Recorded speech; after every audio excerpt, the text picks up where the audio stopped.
So Vadim is a very good marketer. He talked me into getting up here.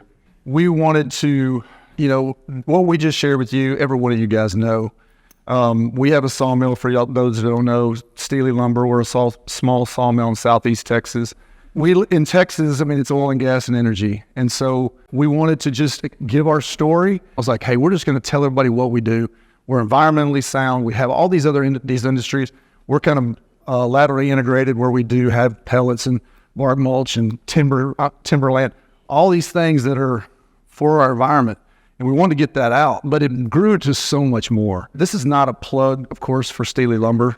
It's not a plug for Koval, but what I think that you can take away from this is it is a really good story for our industry. Yeah, when Chris came with the idea, he said, I want to do a video on sustainability. So I wanted to tell more of who we were, to tell the story of sustainability. And so we ended up coming up with, a couple of videos from, the initial discussion about sustainability. Great. Thanks for the opportunity to be here, Chris and Emily, with you guys and share our story. I'm just super proud of being a part of you guys, this industry.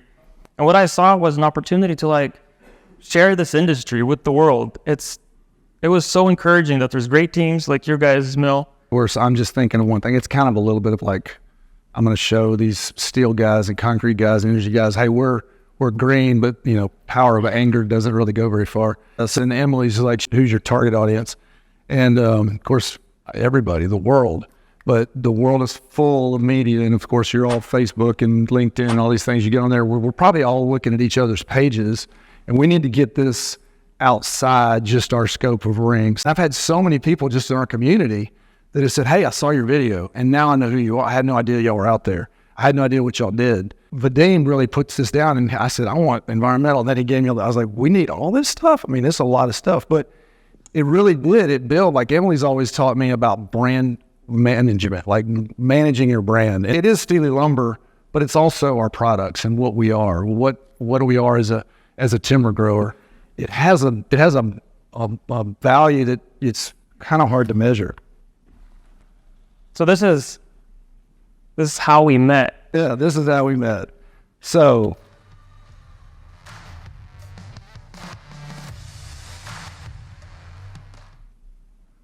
we put in an RPM gang, and Daniel Gravely was out, and we're talking, and he's like, hey, man, I'm going to do my best Daniel Gravely. Or, hey, you mind if we come shoot some video? And I'm like, sure, go ahead.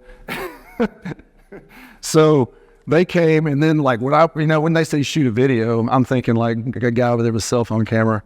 No, it was professional, beyond professional. They come, they got cameras strapped onto cants, and they got this video team, and we're going in a building, and they're pulling all my employees out. And I'm like, whoa, I didn't know we were shutting down production for this video team.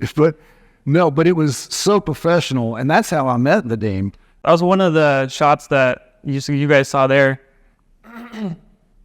that got a lot of attention on social media. But a little bit about Koval and the reason why, the big why behind what we do.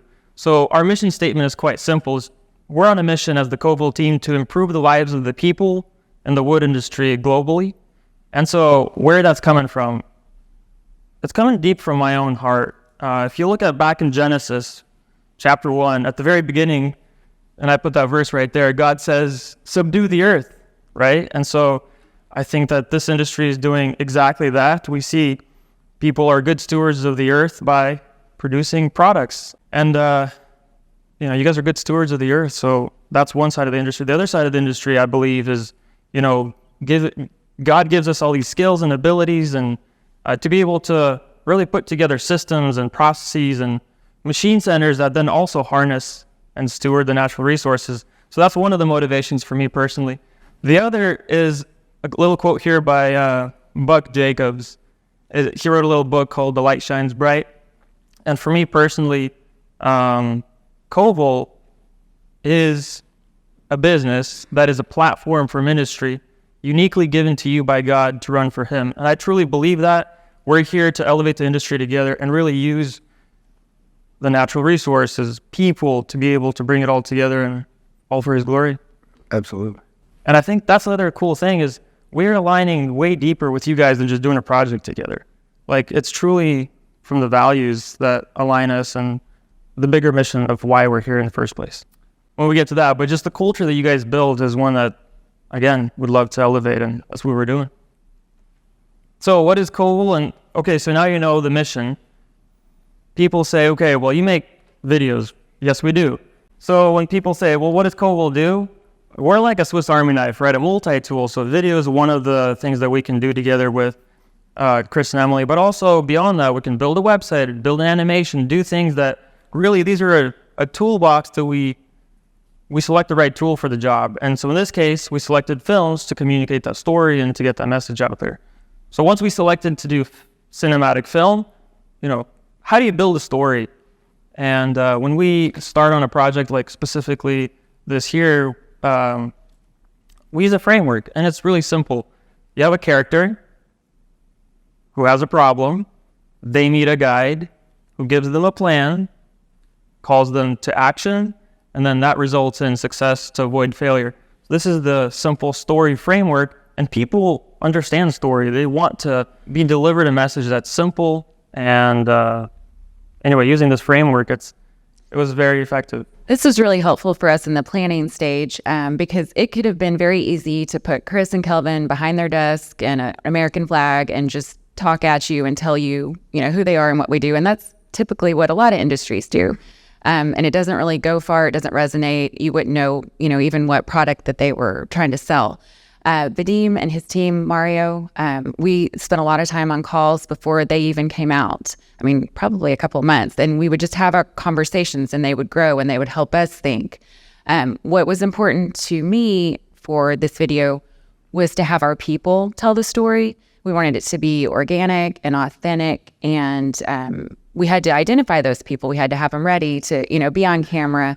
And your team did a great job pulling things out of them that they said, and then we had a ton of footage, and then they put it together in a way that told our story, and we didn't have to say it. We could have used stock photos. We could have, but we also needed to create that when they were here. So if we say we care about our employees, and we do, and we feed them, routinely, well, we need to have that on camera. We need a lot of B-roll that says that. If we say we give back to our community, we don't need to say that. We need to have the person that we give to say that. So we had the Fair Queen come and get on camera and talk about how we had impacted her. So just kind of those things when you're thinking about it, we say we support local baseball teams. Well, we had a shoot where Hayes was in it, but got to throw a ball. And so it was the images that were real, that were us, and then our people telling the story. And Chris and Kelvin do, play a role in it, but I think our employees are what shined. So. Absolutely. Thanks for saying that. So the 4-step process that we use to build a film together, we start with the strategy, which is exactly what Emily was just describing. Like, we want to understand first your culture, your team, and like you said, instead of just a generic voiceover, who are those stories inside your organization that really can explain? We identify in the strategy phase, like before we go to pick up the cameras and go to the site, we want to identify who we're going to be talking to, what are we going to be asking them, and that's what we did with Chris and Emily. The other thing is building a mood board. So Emily, to your point about, these aren't just stock images. Like, maybe you've all tried maybe, but if you Google and try to get a stock image of trees or something, it's the wrong species, or it's not the right thing. So capturing the real images, and we came up with a mood board to kind of set the tone, set the direction for the film.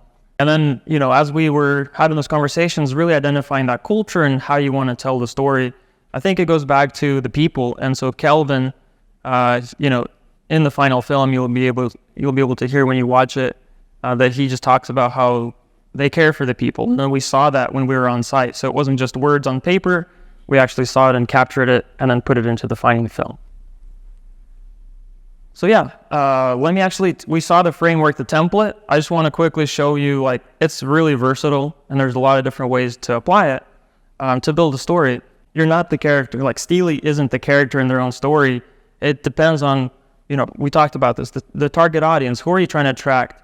If it's folks in the local community, you want to share a message through a story of the person who lived it. So again, the story here is there's other folks in the final film that all their stories are combining together to speak to the character who is, so that character then has a problem.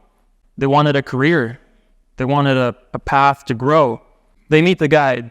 In this story, Steely Lumber is the guide. They're an employer with a career path. They have an opportunity, and so do many of you, right? So there's an opportunity. So you're the guide in this story who gives them a plan. So at Steely, you can grow from entry level to a management position. And final film that we were able to synthesize and bring that together, again, through their story. Instead of Chris speaking up and saying, there's so many opportunities, which he does, but to hear it from somebody who's lived it is way more powerful and gives that credibility to the story. Calling them to action, hey, come join, work hard and join our team, leads to success. So the success for this character is that they become a great employee of Steely or your mill. They support their family and the local community. Right there is success, and avoids failure, which is not having a great job. I just wanted to say we've really created a relationship with them, and they send us our videos and we have them, and that could be it. And I would say if you do something like this, don't let it sit on a shelf. There's a lot of ways to use it that we've given legs to, and we're not any different than any of you. You're all doing great things for the industry and for your community. From our employees to you, and just kind of framed it. My mom watched it and she was like, "Oh, I didn't know y'all did all that." So, I just think it was eye-opening for, our family to see what all we do. And then, we use the sustainability one on Arbor Day. We put that out kind of strategically, the employee recruitment one on LinkedIn. So there's just a lot of opportunities. We're trying to sell our industry. And so we all, as a team, get together. Let's link together. Let's don't just all sit on LinkedIn and just share each other's stories and finding out who's looking at who. We need to get our word out. We sit here and talk about all the new opportunities, all the CLT, the green energy potentials, all these different things. We all know these things. I'm preaching to the choir right here, but getting that to where it goes outside of our circle, and that's what we wanted to do. And I feel like they did a wonderful job doing that. And so I encourage y'all to help us, because this is not our voice. It's not Koval's voice. This is our industry's voice. Yeah, absolutely. When I have conversations with folks, whether they're having doubts or they're saying those common negatives about our industry, it's great to be able to pull out Steely's or other pieces that explain that, and not from my own voice saying, no, this is a great industry. So like that, along with the visuals together, helps communicate that story, answer those questions. Just like a summary slide of. Yeah, like I said, I just went out there with one vision, sustainability, and but it became such a good recruitment tool. I kind of talked to this, but I can show this to guys and they say, "Oh, I maybe want to come work for you." It looks very professional, which I don't feel like we were very professional before that, but it helped us kind of live who we say we are. So it's been really, really good for us. That's the idea, is to elevate the industry together and share all the different voices that are part of this industry, to be able to share the story and literally to communicate the story of the industry. Yep. And elevate it together. That's the idea. Any questions for Vadim? Go for it. Sorry. It's not really a question, but just a comment, and that I couldn't agree more with this. And my personal experience is I've had 4 young kids sort of thinking about what industries that where they want to go, and moving off towards university. And I don't have access to this, but I've always showed them Michael Green's TED Talk on why use wood in building, and he did it in 2013, so I've been showing this for a while, and all 4 of them came out saying they had no idea that that's what the industry does. It's a fantastic tool. Thank you. That's truly why I wanted to do Koval, is because I, as a young person, started at 17 as an intern in this industry, saw the opportunity, originally was thinking, I'm just going to be here for a little bit and then leave, but I fell in love with the industry, you guys, and want to be here, want to elevate the industry for that particular reason, for young people to see what are the options for their career path. Of course, for our mid-level workers, not as much, but whenever we go to hire somebody that's going to be a manager or a supervisor, a potential, our forester, we just hired a recent forester. And the first thing I did was send him this. I was like, hey, this is where you're going to be, and it's done for cinematic value. It gives them a little bit of a rosy vision. but at least they see our people. They kind of get a feel of what it is, and it's helped. I hired a really good forester, I think. And then the people who are already on your team, when we're out there shooting, they're asking, can we get a link of this? I want to show my family what I'm doing, because they can't bring their family to the mill when it's active and running. So they want to take that link and then show their families and what they do and how they do it. It really has grown legs. It's just, you don't imagine where all it can take you as far as, just having something so readily available to show.